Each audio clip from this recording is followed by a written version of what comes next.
Bawa dokumen ijazah untuk menyerahkan di Barreskrim ini, jadi sementara hanya diperintahkan seperti itu aja karena kita sebagai ipar percaya untuk membawa dokumen ini.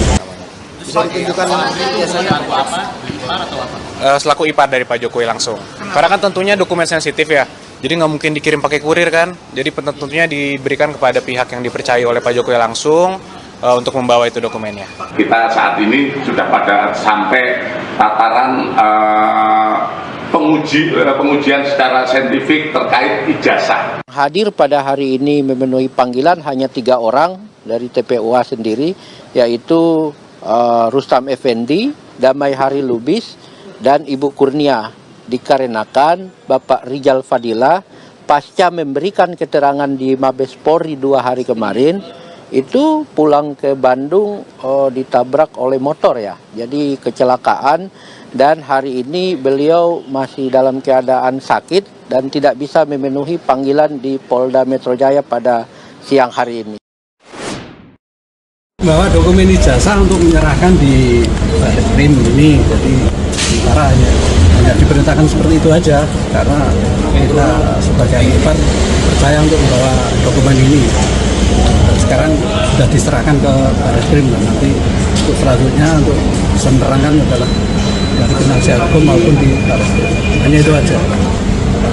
Harapan dari keluarga cepat selesai ini dan cepat gamblang itu, ya kan? Ada pesan khusus nggak yang disampaikan langsung dari Pak Jokowi Tidak ada. dalam mengantarkan surat? Tidak ada, hanya membawakan dokumen ini aja untuk diserahkan ke Barreskrim. Kita serahkan pihak kepolisian aja nanti. Ini aja. Oke.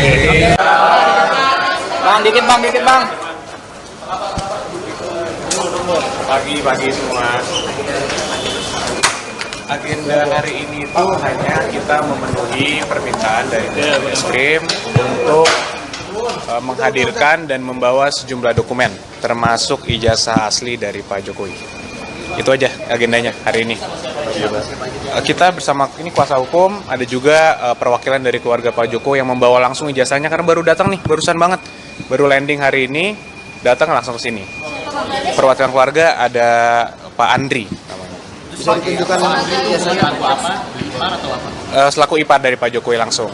Karena kan tentunya dokumen sensitif ya, jadi nggak mungkin dikirim pakai kurir kan. Jadi tentunya diberikan kepada pihak yang dipercaya oleh Pak Jokowi langsung untuk membawa itu dokumennya. Pak, alasan Pak Jokowi nggak hadir langsung dan menunjuk adik iparnya untuk datang ke Barreskrim hari ini? Memang hanya permintaan untuk dokumen, dan kami kan kuasanya. Jadi sebenarnya kami yang nanti akan memberikan kepada pihak Barreskrim, namun hanya untuk membawanya ini yang diwakilkan oleh pihak keluarga. Kembali lagi ini kan dokumen sensitif, nggak mungkin dikirim lewat pos jadinya.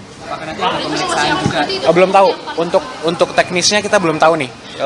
Apakah nanti diperlihatkan atau bagaimana? Tapi ya kita lihat. Nanti mungkin setelah dari turun mungkin kita bisa beritahu lebih lanjut ya. Selain ijazah ada dokumen apa lagi nggak sih? Khususnya sih mainly ijazahnya. Ada beberapa dokumen kita bawa juga kalau diperlukan. Cuma nanti tergantung dari. Biasanya dari SMA, kuliah atau dari apa? Kita bawa, semua kita bawa. Tapi ya nanti teknisnya kita belum tahu, jadi kita tunggulah nanti hasilnya. Perwakilan keluarga Pak Sudah datang. Sudah datang bersama kami, barusan datang. Ya nanti kita lihat setelah selesai ya. Oke. Thank you teman-teman. Sesuai dengan informasi yang kami dapatkan, untuk anggota keluarga dari Presiden ke-7 Joko Widodo yang hadir ataupun membawa dokumen ijazah asli dari Joko Widodo ini memang informasinya ada satu begitu ya, yakni Wahyudi Andrianto yang merupakan ipar ataupun adik kandung dari Ibu Iriana. Penyidikan yang kita lakukan adalah kalau di prosentase kita sudah 90%. 10%-nya adalah uji lab. Kalau uji lab ini ternyata tidak identik, yang 90% gugur. Masuk foto dan lembaran. Termasuk foto lembaran yang didalilkan. Oleh karena kita uji semua. Kita saat ini sudah pada sampai tataran pengujian secara saintifik terkait ijazah. Saudara, Polda Metro Jaya memeriksa 3 anggota tim pembela ulama dan aktivis yang diduga melakukan pencemaran nama baik di kasus ijazah Jokowi, yaitu Damai Hari Lubis, Kurnia, dan juga Rustam Effendi. Pemeriksaan dilaksanakan mulai pukul 9 pagi di Direktorat Kriminal Umum Polda Metro Jaya. Yang hadir pada hari ini memenuhi panggilan hanya 3 orang dari TPUA sendiri, yaitu Rustam Effendi, Damai Hari Lubis, dan Ibu Kurnia. Dikarenakan Bapak Rijal Fadila pasca memberikan keterangan di Mabes Polri 2 hari kemarin, itu pulang ke Bandung ditabrak oleh motor ya. Jadi kecelakaan, dan hari ini beliau masih dalam keadaan sakit dan tidak bisa memenuhi panggilan di Polda Metro Jaya pada siang hari ini. Mas Roy, kalau misalnya nanti hasil dari penyidik membuktikan bahwa ijazah Pak Jokowi asli, kita nggak tahu nih ya apakah akan diteruskan atau tidak begitu laporannya dari Pak Jokowi. Apakah Anda juga sebagai pihak terlapor siap begitu untuk dimintai keterangan dan melakukan proses-proses selanjutnya? Karena ini kan laporan bukan hanya di satu tempat aja ya, di banyak tempat, di beberapa pasal begitu. Iya, artinya gini, kalau memang nanti kan ada 2 nih yang diuji, ijazah sama juga skripsi. Kalau memang ijazah, oke, karena kami memang belum memegang ijazah yang benar ya, fisiknya belum pegang, kecuali yang sudah diposting sama kader PSI waktu itu, dan juga yang sudah ditunjukkan oleh Pak Sigit Sunarta. Nah, kalau ternyata asli, ya nanti kita lihat aslinya seperti apa, baru kita cek juga. Saya tetap punya hak untuk mengecek, karena Pak Jokowi itu adalah pejabat publik, dia adalah Dewan Pengarah dan Antara, dia bukan rakyat biasa, jadi tetap harus. Tapi kalau sekali lagi, kalau skripsinya dinyatakan asli, mohon izin kami untuk melakukan uji sampel bersama. Ya gitu, sampelnya sama enggak? Kalau ternyata sampel yang diuji itu adalah sampel yang ada di Universitas Gadjah Mada yang sama kami pegang, nah kami mempertanyakan kok bisa kayak gitu asli? Enggak ada lembar pengesahannya, enggak ada lembar pengujiannya, nama dosen pembimbingnya salah, yang satu profesor, yang satu doktor, tidak ada nama Pak Kasmuji, tidak ada kemudian lagi hal-hal yang kemudian bahkan bentuk tanda tangannya juga meragukan. Jadi nggak apa-apa Mbak, tapi kita objektif aja. Kalau nanti benar, saya akan bilang benar. Kalau nanti tidak, ya saya akan bilang tidak. Dan kalau nanti lanjut, misalnya itu masih palsu, ya kita akan teruskan. Kalau itu memang asli, ya kita tes lagi nanti sampelnya. Itu aja, sampel aja sebenarnya. Kalau dari dulu ditunjukkan, sudah selesai dari dulu lah, nggak merepotkan banyak orang. Gitu. Mas Roy, kalau besok kan ini dari Barreskrim katanya meminta dari pihak untuk kuasa hukum Pak Jokowi memberikan ya ijazahnya kemudian untuk diteliti di uji lapor begitu. Nah, apakah dari pihak Mas Roy, pihak terlapor ini juga sudah menerima undangan pemanggilan baik mungkin dari pihak Mabes maupun juga di Polda? Sama sekali belum. Belum. Sama sekali belum. Sampai dengan kita Zoom, kita telepon live by phone saat ini belum. Tapi saya menghormati kapan saja itu ada, saya akan siap datang bersama dengan kuasa hukum.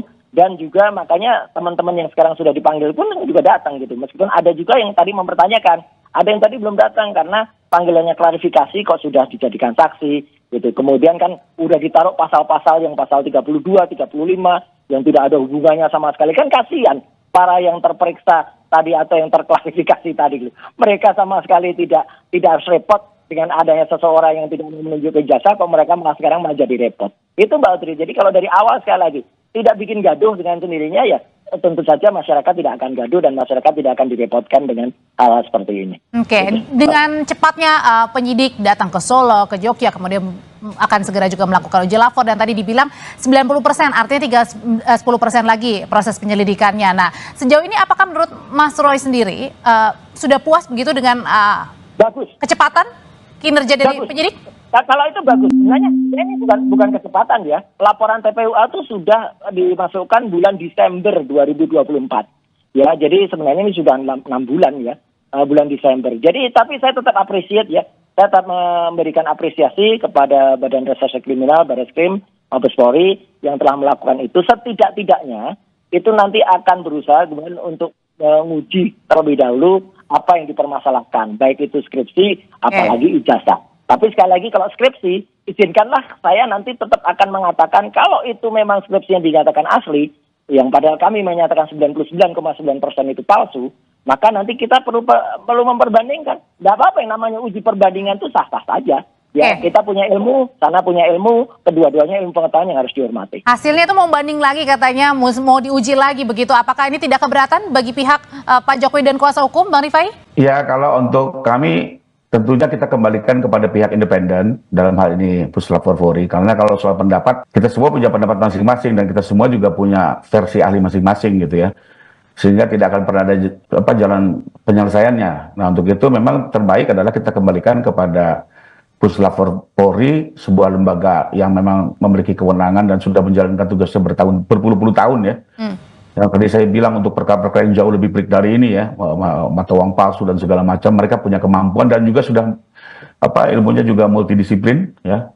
Jadi kita ikuti saja yang lembaga objektif ini gitu. Cuma mungkin saya mau sedikit tambahkan, Mbak, saya juga ingin menegaskan dari Mas Suryo nih. Awalnya ini kita bicara soal ijazah yang dituduh palsu kan begitu. Dan tiga jangan lari dulu ke skripsi. Jadi statement awalnya adalah soal ijazah palsu ya. Dan ada beberapa yang membuat versi masing-masing ya. Saya tetap tidak akan menyebut siapa terlapor ya. Tapi ada satu versi yang bilang bahwa ijazah ini sebenarnya punya sepupunya Pak Jokowi dengan metode menggunakan aplikasi tertentu merubah foto. Nah, itu harus juga dipertanggungjawabkan. Kedua, ada lagi versi yang bilang berdasarkan ilmu kedokteran bisa melihat dari bentuk mata, ciri-ciri tubuh bahwa ini bukan ijazah Pak Jokowi, fotonya berbeda. Nah, ada versi kedua.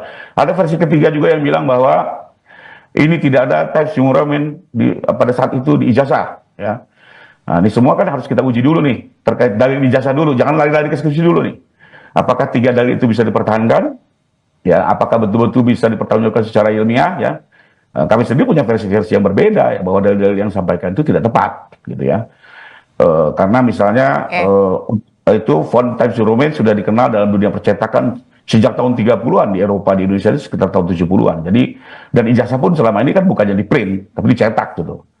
Tapi biarlah itu nanti dalil-dalil itu sendiri juga. Makanya kami tidak mau juga berdebat kusir. Biarkan nanti lembaga independen yang akan menguji. Ya. Terus kedua tadi Mas Suryo menyampaikan bahwa Pak Jokowi ini masih pejabat negara. Karena beliau sebagai pengawas di Danantara. Saya pikir nggak tepat ya, karena pengawas atau prestasi di Danantara itu bukan kategori pejabat negara. Ataupun pejabat publik. Ya, itu silakan lihat di undang-undang tentang pokok-pokok kepegawaian, jelas sekali apa definisi pejabat negara, pejabat publik ya. Dan satu gambaran contoh mudah yang bisa dicerna masyarakat, gampang saja. Mantan Perdana Menteri Thailand Thaksin itu kan juga merupakan organ di Danantara sebagai penasihat. Apakah itu dianggap pejabat publik, pejabat negara? Kan bukan gitu ya. Jadi saya pikir juga argumentasinya harus lebih tepat lah. Ya, jangan digebiah-uyah. Nanti masyarakat semakin bingung. Bahwa membela diri silakan saja, saya hormati ya. Saya juga kita tanyain hal ini ya ke Mas Roy. Ya, tapi mungkin lebih proper lah argumennya. Mas Roy. Ya, jadi nggak apa-apa kalau soal pejabat negara nanti kita uji, yang jelas tidak layak lah menggunakan pasal 27 yang mengaku sebagai rakyat biasa. Itu aja gitu. Kemudian kalau soal ijazah itu sama. Apa yang kami uji itu adalah apa yang diposting dan dinyatakan asli oleh seorang kader yang waktu itu dia jelas betul menyatakan itu asli, dan itu adalah cukup similar dengan yang sudah ditunjukkan oleh Sigit Sunarta, bahwa kemudian nanti misalnya dikatakan oh ijazahnya bukannya gitu. Nah, berarti nanti kita lihat siapa yang kemudian sudah mempublikasikan, mentransmisikan, kemudian melakukan pengubahan terhadap ijazah yang tadi disebut asli itu. Itu aja. Jadi gunakan juga pasal-pasal di ITE itu dengan benar. Jangan kemudian pasal 32, 35 yang... Jadi perdebatan ini menurut Mas Roy masih panjang ya Mas Roy ya? Iya, karena kan kita berdebat dengan ilmiah, Mbak. Kita berdebat dengan ilmu pengetahuan. Kita tidak sekedar naratif. Meskipun polisi juga sudah menyelidiki? Bagus, nggak apa-apa. Ayo kita hormati kepolisian untuk melakukan itu, dan hasilnya nanti makanya perlu kita lakukan diskursus bersama. Kalau perlu ada tim independen yang kemudian nanti juga melakukan penilaian atau dari kampus yang kemudian nanti menguji secara ilmiah. Karena kan juga kita tahu lah, gitu. Jangan sampai kemudian ada pihak-pihak yang kemudian sudah merasa lebih tinggi atau lebih tim independen ini yang Mas Roy maksud seperti apa? Independen itu artinya ya mungkin dari berbagai kampus atau mungkin juga bisa kita minta lembaga internasional juga bisa. Tapi kalau hasil dari kepolisian itu nanti memang bisa dipertanggungjawabkan, saya hormati kok. Itu saya menghormati hasilnya. Tapi kalau ternyata lagi-lagi ya, saya bicara skripsi karena kalau skripsi saya sudah pegang primary evidence. Kalau ijazah kita tunggu nanti. Kalau ijazah kami pun sudah pegang primary evidence, izinkanlah juga kita untuk ngecek. Jadi tadi tetap pada statement semula. Kalau hitungan ternyata membeda, ya kita tetap bilang itu beda fotonya. Sudah kita uji pakai ELA, error line analysis, kita uji pakai face recognition dan face comparison.